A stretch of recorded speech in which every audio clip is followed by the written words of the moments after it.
যে কেন রাহুল এভাবে আমাদের ছেড়ে চলে গেল। রাহুল আমাদের কাছে একটা এক্সাম্পল সৃষ্টি করে দিয়ে গেল, আমাদের সবাইকে এক করে দিয়ে গেছে, যেখানে একটা প্রশ্নও তুলে গেছে যে সত্যি কি আমরা সিকিউর না সিকিউর না।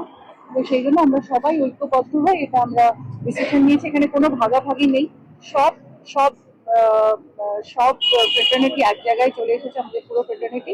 সেই জন্য সেখানে সবাই আমরা ঐক্যবদ্ধ হয়ে লড়বো, লড়ে আমরা এইটাই ডিসিশন নিয়েছি যে মঙ্গলবার থেকে আমরা কর্মবিরতিতে যাচ্ছি।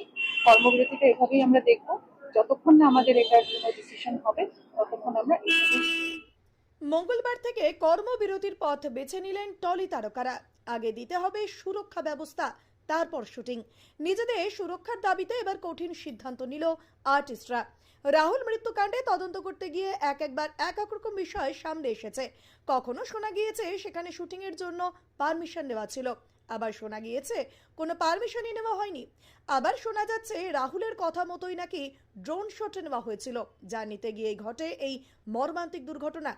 আর তাই এবার কলকাতার পর তালসারি দুই থানাতেই প্রযোজনা সংস্থার বিরুদ্ধে এফআইআর দায়ের করার পর এক মিটিংয়ের সিদ্ধান্ত নেওয়া হয় যে আগে সুরক্ষার ব্যবস্থা পাকা করতে হবে, তারপর হবে শুটিং। সম্প্রতি এক দীর্ঘ সময়ের মিটিংয়ের পর এই সিদ্ধান্ত নিয়েছে আর্টিস্ট ফোরাম, আর সেখানে সম্মতি জানিয়েছে টলিপাড়ার সকল তারকারাও, যার ফলে মঙ্গলবার থেকেই তালা পড়তে চলেছে স্টুডিও পাড়ায়।